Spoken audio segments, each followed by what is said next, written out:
அனைவருக்கும் வணக்கம். நான் உங்கள் கேவி ஈஸ்வரி, அரசியல் வேட்டை.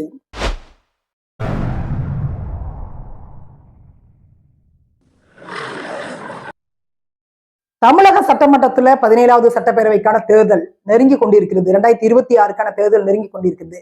இன்னும் 2 மாத காலம் தான் இருக்குது. கண்டிப்பாக ஆட்சி மாற்றம் என்பது உறுதி, 100% உறுதி. அதுல மாற்று கருத்து இல்ல. மக்களுக்கும் இல்ல, நமக்கும் இல்ல.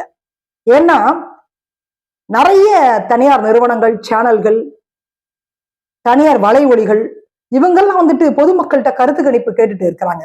அந்த கருத்து கணிப்போட ரிசல்ட் என்னன்னு பாத்தீங்கன்னா 50%க்கு மேல வந்துட்டு டிஎம்கே ஆட்சி வேண்டவே வேண்டாம் அப்படின்றாங்க. இப்ப இல்ல, எப்போதுமே வேண்டான்றாங்க.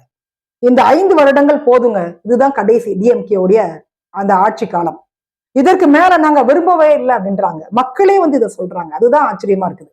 அதே மாதிரி நம்மளுடைய அரசியல் வேட்டை சேனல்ல ஃபிட் மீடியா, இடமலம் சேனல் இணைந்து மக்கள்கிட்ட எடுத்த கருத்து கணிப்பை நியூஸ் 7 தொலைக்காட்சி வெளியிட்டு இருந்தாங்க.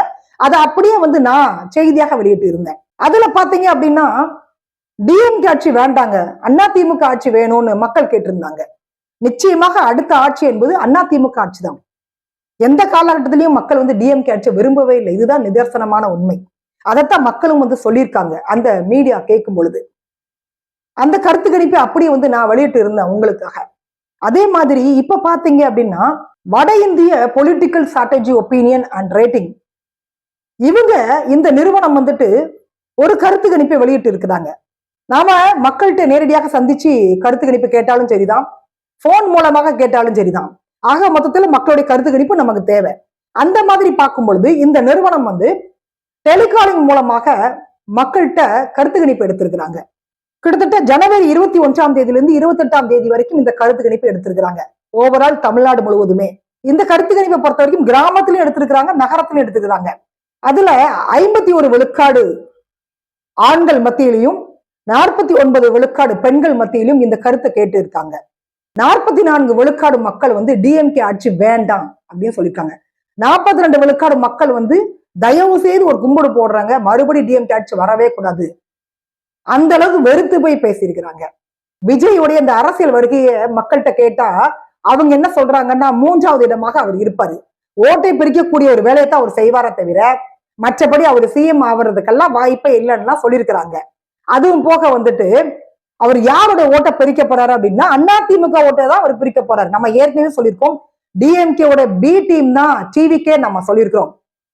ஏற்கனவே அவர் சொன்னார்ல, கருணாநிதி தான் என்னோட ரோல் மாடல் சொன்னாரு.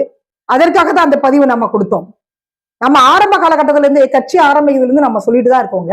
எப்படி கமலஹாசன் வந்துட்டு அதிமுக ஓட்டை பிரிச்சாரோ அதே மாதிரிதான் வந்து விஜயும் வந்து அதிமுக ஓட்டை பிரிப்பதற்காக தான் கட்சி ஆரம்பிச்சிருக்கிறாரு. டிஎம்கேவோட பி டீம் தான் டிவிக்கு நம்ம ஏற்கனவே சொல்லியாச்சு. மக்களும் அதை தான் சொல்றாங்க. ஓட்டை தான் அவர் பிரிக்க வந்திருக்கிறாரு. அவர் சிஎம் ஆவதற்கான வாய்ப்புகளா நிச்சயமா கிடையவே கிடையாது. மக்கள் வந்து ஆட்சி மாற்றம் வேணும்ன்றதை எதிர்பார்க்கிறாங்க. அதிமுக ஆட்சி தான் எதிர்பார்க்கிறாங்க. 21க்கு முன்னாடி எப்படி இருந்தது ஆட்சி, இப்ப பாத்தீங்கன்னா 44 விழுக்காடு மக்கள் வெறுத்தே போயிட்டாங்க. பிளஸ் 42 விழுக்காடு மக்கள், நீங்க கூட்டி பாருங்க ரெண்டையும். அப்ப ரெண்டையும் நீங்க கூட்டினீங்கன்னா 83 விழுக்காடு மக்கள் டிஎம்கே வெறுக்கிறாங்க. அதிமுக ஆட்சி வருவதை யாராலும் தடுக்க முடியாது. இப்படிதான் வந்து இந்த கருத்து கணிப்பு மூலமாக நாம தெரிஞ்சுக்கணுங்க.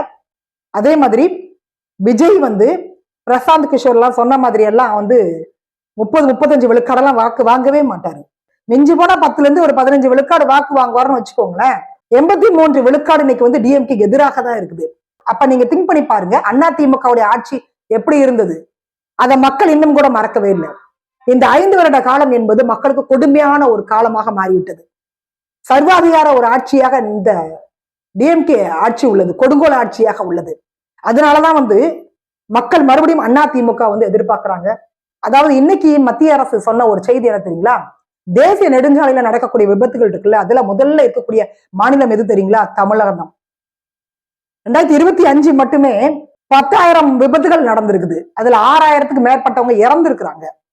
ஒரு வருடத்துல நீங்க எடுத்துக்கோங்க. இத மாதிரி 5 வருடங்களுக்கு நீங்க போடுங்க. தேசிய நெடுஞ்சாலையில் நடக்கக்கூடிய விபத்துக்கும் டிஎம்கேக்கும் என்ன சம்பந்தம் அப்படின்னு நீங்க கேட்டீங்கன்னா, அதுக்கு உதாரணமா ஒரு செய்தி சொல்றேங்க. இன்னைக்கு பெட்டி கடை வச்சிருக்கிறாரு அதிமுக சார்ந்த ஒரு பர்சன். அவர் கடைக்கு முன்னாடி மது குடிச்சிட்டு இருக்காங்க. அவர் தட்டி கேட்டதுக்கு தலையை துண்டை வெட்டிட்டாங்க அந்த போதையில. அந்த மாதிரி இன்னைக்கு நடக்கக்கூடிய அனைத்து சம்பவங்களுக்கும் மிக முக்கியமான காரணம் என்ன தெரியுங்களா, டிஎம்கே சொன்னாங்கல்ல தேர்தல் அறிக்கையில வந்த டாஸ்மாக மூடுவோம் அப்படின்னு, அதை மூடாதுதான் காரணம்.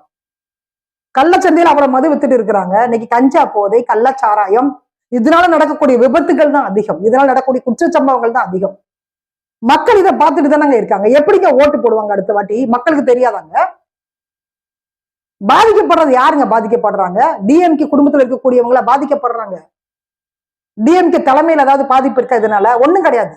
அவங்க எல்லாம் நல்ல சேஃப்டியா தான் இருக்கிறாங்க. பொதுமக்கள் பாதிக்கப்பட்டதுனாலதான் மறுபடியும் அதிமுக ஆட்சி வேணும்னு கேட்கிறாங்க. இந்த மாதிரி நிறைய நிறுவனங்கள், நிறைய சேனல், நிறைய மீடியாக்கள், இவங்கெல்லாம் எடுத்த கருத்து கணிப்புல பாருங்களேன். அதுல எல்லாம் அதிமுக ஆட்சி தான் மக்கள் வந்து கேட்டு இருக்கிறாங்க. குறைந்தபட்சம் ஒரு பாதுகாப்பு கூட இன்னைக்கு டிஎம்கே அரசாங்கத்தால பொதுமக்களுக்கு கொடுக்க முடியலங்க. நிம்மதியா வாழ வைக்க முடியல அவங்களால. காலையில எழுந்து பேப்பர் பார்க்கறதுக்கே பதட்டமா இருக்கு, பயமா இருக்குது. இன்னைக்கு எத்தனை கொலை விழ போகுது, இன்னைக்கு எத்தனை பாலியல் சம்பவங்கள் நடக்க போகுது, அப்படி ஒரு அதிர்ச்சியில மக்கள் இருக்கிறாங்க போகுது. அதனாலதான் அதிமுக ஆட்சி வரட்டுங்க, இபிஎஸ் வரட்டுங்க அப்படின்னு கேட்கிறாங்க. இதற்கு முன்னாடி வந்த கருத்து கணிப்புகள்ல பாத்தீங்கன்னா நாம் தமிழர் கட்சியே 3வது இடத்துல இல்ல, 4வது 5வது இடத்துல அது இருக்குதுன்னு அவங்களே குற்றச்சாட்டை முன் வச்சாங்க. பட் கள நிலவரம் என்னன்னு கேட்டீங்கன்னா, அதிமுக ஆட்சியை பிடிக்க போகுது. டிஎம்கே எதிர்கட்சியா இருக்கலாம், இல்லாமலும் இருக்கலாம். விஜய் வந்து 3வது இடத்துல இருக்கிறாரு. இதுதான் வந்து நிலவரமாக கொடுத்திருக்கிறாங்க. இதுதான் கள நிலவரம்.